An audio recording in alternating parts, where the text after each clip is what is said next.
Et salut tout le monde, bienvenue sur la chaîne Lorenzo High Tech. Comme dans le titre, aujourd'hui on va parler de Xiaomi, on va parler du tout nouveau Xiaomi Poco C75. Pour les personnes qui connaissent pas ce smartphone, c'est un smartphone entrée de gamme à un prix vraiment très compétitif, on va en parler. Mais avant de commencer la vidéo, si vous êtes toujours pas bien chez YouTube, abonnez-vous, allez 100% High Tech. N'oubliez pas d'activer la petite cloche de notification pour être notifié lorsque je publie une vidéo. Et bien entendu à mes autres réseaux sociaux, c'est-à-dire Instagram, TikTok et Twitter.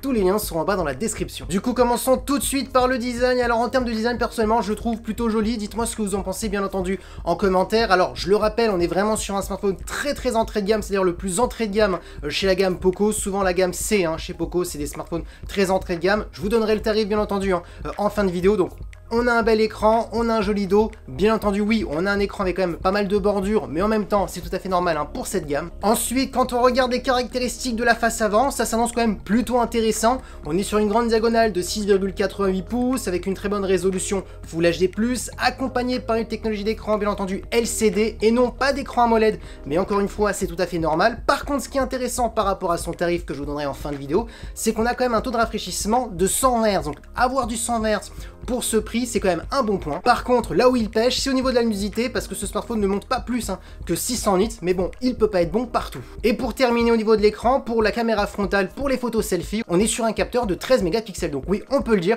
pour l'instant, on est sur une très bonne fiche technique pour cette gamme. Alors maintenant, attaquons la partie photo. Alors je vais vous dire tout de suite, on va pas rester des heures sur la partie photo. Les smartphones pour cette gamme, et surtout par rapport au prix que je vous donnerai en fin de vidéo, c'est vraiment des photos pour faire des petites photos par-ci par-là, faut pas être exigeant, on peut pas non plus demander la lune à ce tarif là. On a un seul capteur de 50 mégapixels, ça va être le meilleur capteur que vous allez trouver sur ce smartphone. Xiaomi a expliqué qu'ils ont retravaillé le traitement photo avec l'intelligence artificielle, donc là on serait vraiment sur un petit traitement d'un smartphone entrée de gamme, donc voilà, faudra pas trop lui demander la lune. Par contre, concernant la partie vidéo, c'est plutôt un bon point parce que souvent on n'a pas de 4K pour cette gamme de smartphone, et là on a quand même de la 4K en 30 images par seconde, bon c'est quand même quelque chose qu'il faut noter. Maintenant parlons des performances, la caractéristique qui vous intéresse souvent, parce que vous me posez énormément de questions pour pas mal de marques, pour pas mal de gammes, souvent c'est les perfs qui vous intéressent le plus. Là vous aurez deux choix, soit une version à 6 Go de RAM, soit une version à 8 Go de RAM. Comme processeur, Xiaomi a choisi un Mediatek, on est sur un Helio G81 Ultra. Alors pour les personnes qui ne connaissent pas ce processeur, on est vraiment sur un processeur très entrée de gamme. Donc oui, si vous voulez faire des jeux vidéo classiques, ça fonctionnera, les réseaux sociaux, regarder des vidéos, pour le traitement photo, pour le capteur qu'il a, ça suffit amplement. Par contre attention, si vous êtes un gamer qui veut faire du Genshin Impact, qui veut faire du Call of Duty mobile, il faudra pas s'attendre à de grosses performances, ça sera pas du tout fluide, donc non, le jeu pourra tourner mais très difficilement, donc c'est pour ça, attention, je préfère quand même mettre un petit point d'interrogation. Ensuite, bien entendu, par contre, pour son tarif, ça reste quand même très intéressant parce qu'on est quand même sur un processeur qui est un peu plus élevé par rapport à la gamme de smartphones, donc voilà, ça reste quand même intéressant, mais attention, pas pour tous les types de profils. Pour les personnes qui se posent la question, est-ce que ce smartphone est 5G? Non, pas de 5G à bord de ce smartphone, on restera sur de la 4G. En termes de stockage, vous aurez deux choix, 128 ou 256 Go.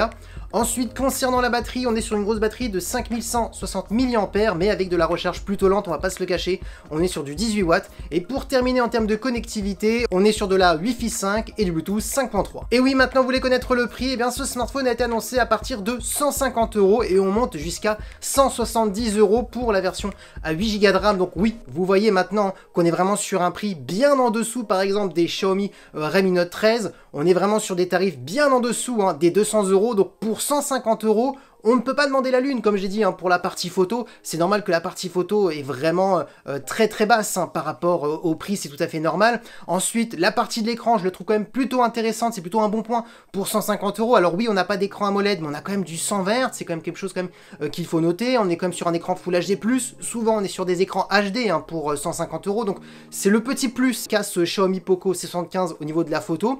Ensuite, les perfs, c'est un peu plus au-dessus comparé à d'autres smartphones sur le marché, à 150 € à ce tarif, et en plus, cerise sur le gâteau, c'est que Xiaomi pour le lancement a fait une offre à 130 € au lieu de 150 et 150 € pour la version à 170 €, donc c'est le moment de foncer pour les personnes qui recherchent un smartphone très entrée de gamme pour aller sur les réseaux sociaux, faire des petits jeux vidéo, des petites photos par-ci par-là. Et bien entendu, même si après les prix augmentent, faut pas oublier qu'il y a le Black Friday dans quelques semaines, donc il y a moyen qu'ils redescendent, et avec les soldes, donc on sera sur un smartphone qui sera même en dessous des 150 €, et pour ce tarif là, il n'y a aucun smartphone qui peut le concurrencer. concurrencer. Du coup, dites-moi ce que vous en pensez de ce smartphone en commentaire, pour les personnes bien entendu qui sont ciblées pour ce smartphone.